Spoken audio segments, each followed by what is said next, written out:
Il arrive, le roi, Jésus. Il va nous délivrer des Romains.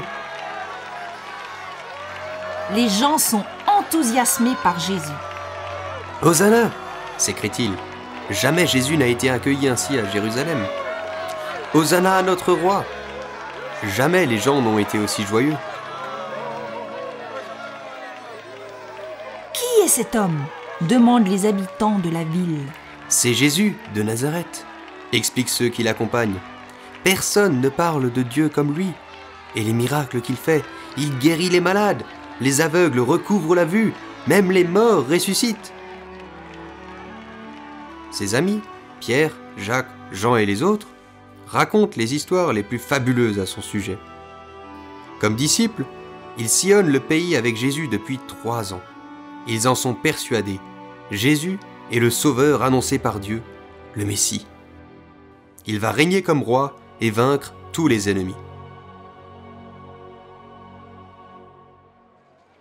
Aujourd'hui, Jésus et ses amis se rendent au temple. Là, on chante, on prie et on offre des sacrifices. En outre, des cultes y ont lieu sous forme de fêtes. Il se passe toujours quelque chose sur la place du temple.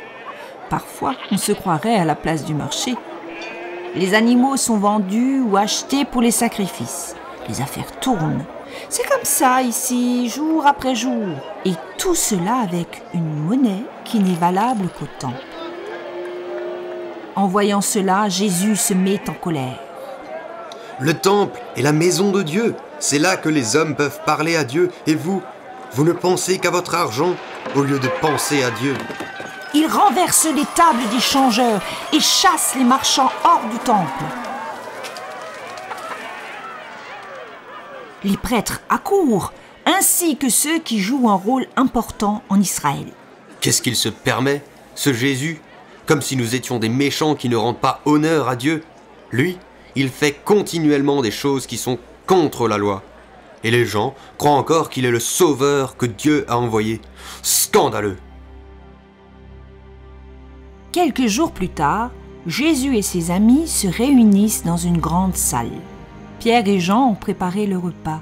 C'est le soir et la fête de la Pâque commence. La Pâque rappelle qu'il y a bien longtemps, Dieu a délivré le peuple d'Israël du pays d'Égypte. Jésus prie. Il remercie Dieu pour le pain qu'ils ont à manger. Il en donne un morceau à chacun de ses amis. Le pain représente mon corps. Il est donné pour vous. Quand vous fêterez ce repas, rappelez-vous toujours de ce que j'ai fait pour vous. Puis Jésus prend la coupe de vin et dit : Le vin représente mon sang. Il est versé pour vous, pour pardonner vos péchés. Ainsi, l'homme ne sera plus séparé de Dieu. Jésus est alors saisi de tristesse. L'un de vous va me trahir. Trahir ? Qu'est-ce que ça veut dire ? Et puis qui ? Est-ce que c'est moi ? Demandent Pierre et les autres, effrayés. Dépêche-toi, Judas, et fais ce que tu as décidé de faire. Judas se lève et sort dans la nuit. Le repas se termine. Jésus se rend avec ses disciples à la montagne des Oliviers. Cette nuit, vous allez tous douter de moi et ne pas comprendre ce qui arrive. Pierre hoche la tête. N'importe quoi! Même si tous les autres doutaient de toi, moi, je serai de ton côté.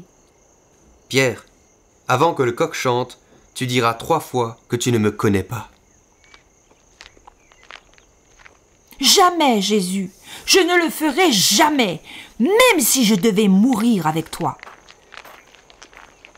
Jésus et ses amis arrivent dans un jardin. C'est le jardin de Gethsémane.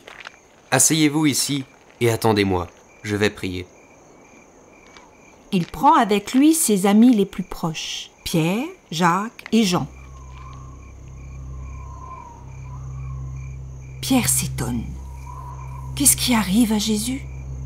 Il tremble, son visage est tout pâle. Priez, mes amis. Restez avec moi. Ne me laissez pas seul. Jésus se rend un peu à l'écart et prie à voix haute. Mon Père, tu peux toutes choses. Tu as le pouvoir de faire que je ne souffre pas. Mais que ta volonté soit faite, et non pas la mienne. Jésus retourne chez les disciples et secoue Pierre pour le réveiller. Vous dormez? Vous ne pouvez même pas persévérer 1 heure avec moi? Veillez et priez. Pour la seconde fois, Jésus s'éloigne pour prier. Quand il revient, ses amis sont de nouveau endormis. Une 3e fois cette nuit, c'est la même chose. Jésus est triste. Maintenant, ne dormez plus. Venez. Le traître est là. Ils entendent des bruits, des soldats romains, toute une troupe, avec des hommes armés de la police du temple. Et à leur tête, Judas.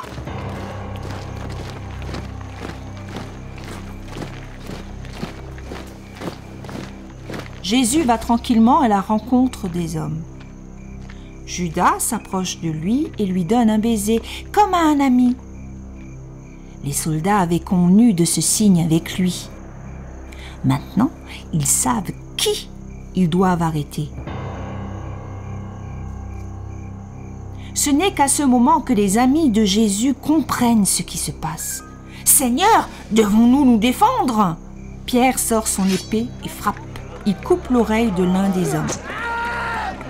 « Arrête! Remets ton épée de côté. Il faut qu'il en soit ainsi. C'est la volonté de mon Père. » dit Jésus, et il guérit le soldat blessé. Pierre et les autres s'enfuient. Ils se cachent dans le jardin. Ils ont peur. Les soldats lient Jésus et l'emmènent. Pierre ne comprend pas. Mais ce n'est pas possible. Si Jésus est le sauveur que Dieu a envoyé, il faut qu'il intervienne maintenant.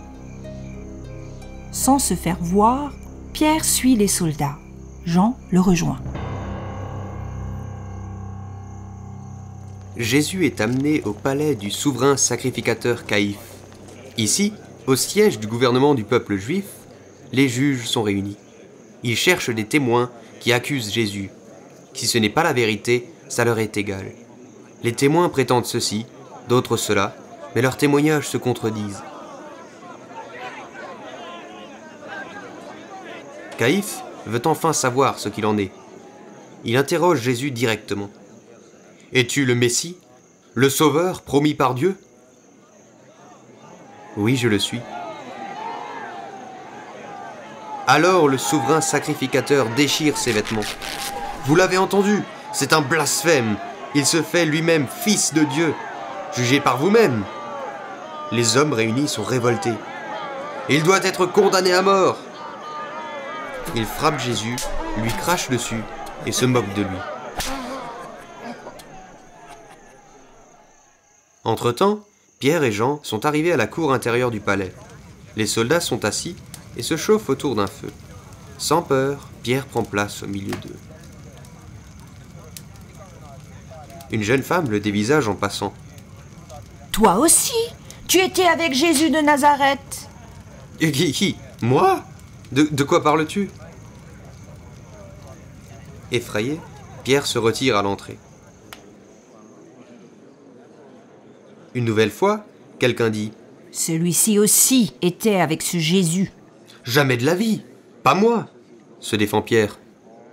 Peu après, « Mais bien sûr, je t'ai vu dans le jardin avec lui. »« Je ne connais absolument pas cet homme dont vous parlez. » À ce moment-là, le coq se met à chanter.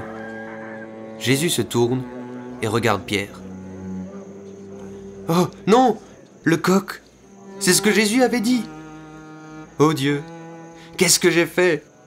Qu'est-ce que j'ai fait? »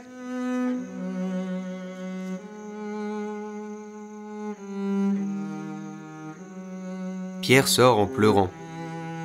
Il apprend plus tard par Jean et les autres ce qui est advenu de Jésus.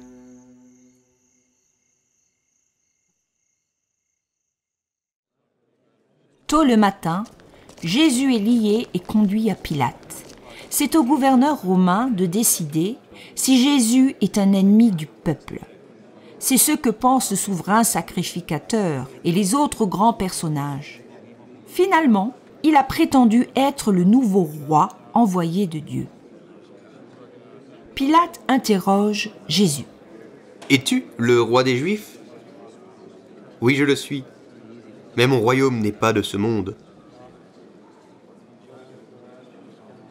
Pilate se rend compte que cet homme n'est pas un malfaiteur. Il veut le relâcher. Entre-temps, une foule s'est assemblée devant le palais de Pilate. En effet, chaque année à la Pâque, le gouverneur accorde la grâce à un prisonnier. Qui dois-je libérer cette fois-ci ? Barabbas ou Jésus, votre roi ? Barabbas est un meurtrier. Il a participé à une révolte et a tué des hommes. Les prêtres excitent la foule. Jésus ne peut pas être le sauveur promis, sinon Dieu n'aurait pas permis que les Romains l'arrêtent. Allez, exigez Barabbas! Barabbas ! Barabbas! Barabbas ! Barabbas! Barabbas ! Je vais faire fouetter Jésus. Comme ça, ils seront satisfaits, décide Pilate. Les soldats amènent Jésus dans la cour du palais. Ils fouettent Jésus jusqu'au sang. Ensuite, ils l'insultent et se moquent de lui. Ils lui mettent un manteau rouge et enfoncent une couronne d'épines sur sa tête. Ils s'agenouillent devant lui et s'écrient « Vive le roi des Juifs !» Pilate présente une nouvelle fois Jésus à la foule assemblée.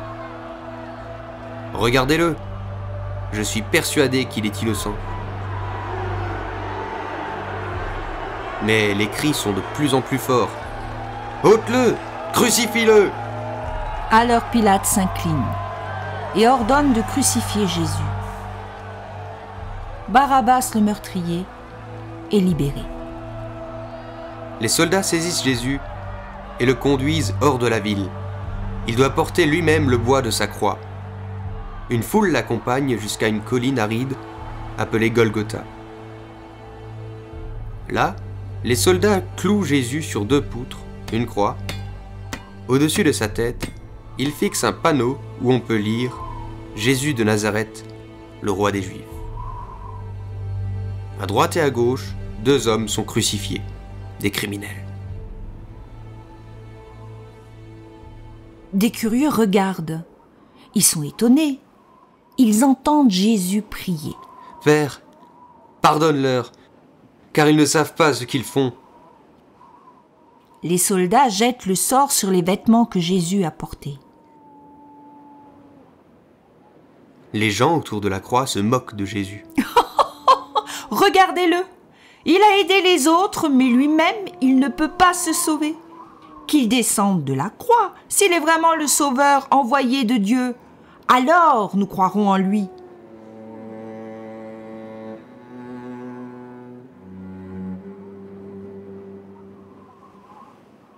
Tristes et déçus, les amis de Jésus observent la scène, de loin.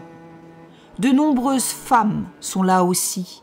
Sa mère, Marie, la mère de Jean et de Jacques, Marie de Magdala et d'autres encore. Vers midi, l'obscurité tombe sur le pays. Durant 3 heures, ceux qui sont au pied de la croix entendent Jésus s'écrier « Mon Dieu, pourquoi m'as-tu abandonné ?»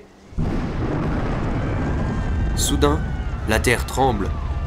Les soldats ne sont pas les seuls à avoir peur.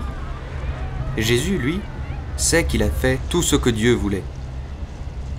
Il s'écrie d'une voix forte « Tout est accompli !» Puis, il meurt. On dirait que c'est un cri de victoire. Les soldats sont stupéfaits. Ils n'ont jamais vu un crucifié mourir comme Jésus. Cet homme était vraiment le Fils de Dieu, dit l'officier romain. Le soir, Joseph, un habitant d'Arimathée va trouver Pilate. Il est membre de la cour de justice. En secret, il croit aussi en Jésus. Il veut l'ensevelir. Pilate le lui autorise. Joseph enveloppe le corps de Jésus dans un linceul et le dépose dans une tombe neuve creusée dans le rocher. Ensuite, il roule une pierre devant l'entrée. Fini. Jésus est mort. Ses disciples, hommes et femmes, sont tristes. Jésus n'était donc pas le Messie? N'était-il pas le Sauveur annoncé par Dieu? Nous serions-nous trompés à ce point? Ils rentrent chez eux en silence. 2 jours plus tard, c'est dimanche. Tôt le matin, quelques femmes se rendent au tombeau. Elles apportent de l'huile, des aromates et des parfums pour embaumer le corps de Jésus. Comment allons-nous rouler la grosse pierre de devant l'entrée de la tombe? Se demande-t-elle. Mais qu'y a-t-il? Les femmes n'en croient pas leurs yeux. La pierre est enlevée. Hésitantes, elles entrent dans la caverne du tombeau. 2 hommes sont assis, tout de blanc vêtus. Les femmes sont effrayées, car les anges leur parlent. Ne craignez pas. Vous cherchez Jésus, le crucifié. Il n'est plus ici. Il est ressuscité. Allez vers ses amis et dites-leur que Jésus est ressuscité d'entre les morts. Les femmes ont peur. Elles sortent de la caverne en courant.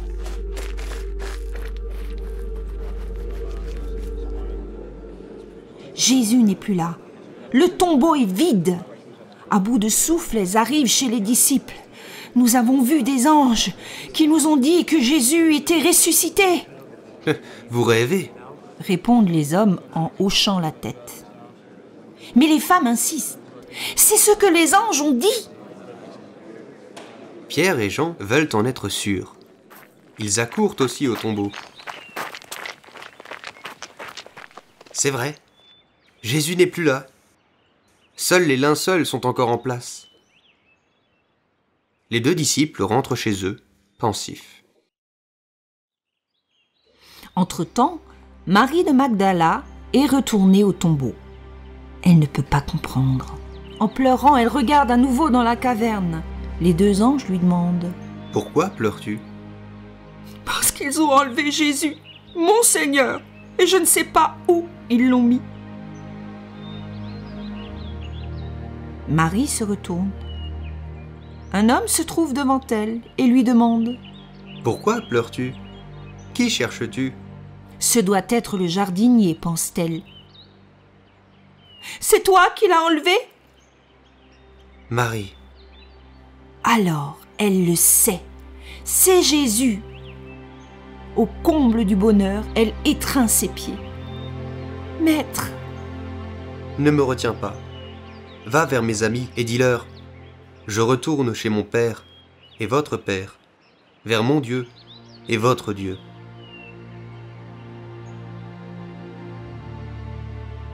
Le soir, tous les amis de Jésus se retrouvent dans une maison. Ils ont fermé les portes, par peur d'être aussi arrêtés et mis en prison. Tout troublés, ils discutent de tout ce qu'il s'est passé aujourd'hui. Entre-temps, Pierre aussi a vu Jésus. 2 hommes viennent d'arriver, ils racontent. Sur le chemin d'Emmaüs, un homme nous a accompagnés. Pendant tout le chemin, il nous a expliqué pourquoi Jésus devait mourir sur la croix. Quand nous sommes arrivés à la maison, il s'est mis à table avec nous pour souper. Alors, il a pris le pain, l'a partagé et nous l'a donné. C'est là que nous avons réalisé que c'était Jésus.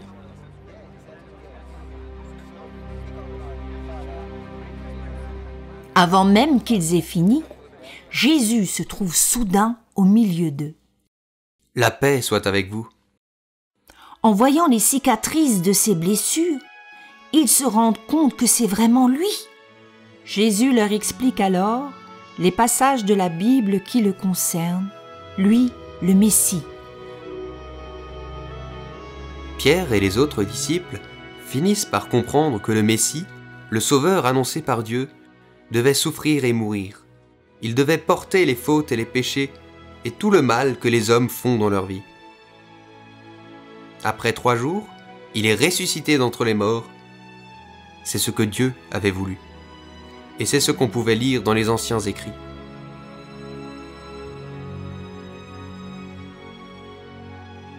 Ensuite, Jésus leur donne une mission. Comme le Père m'a envoyé, moi aussi je vous envoie. Il faut que le monde entier entende ce message.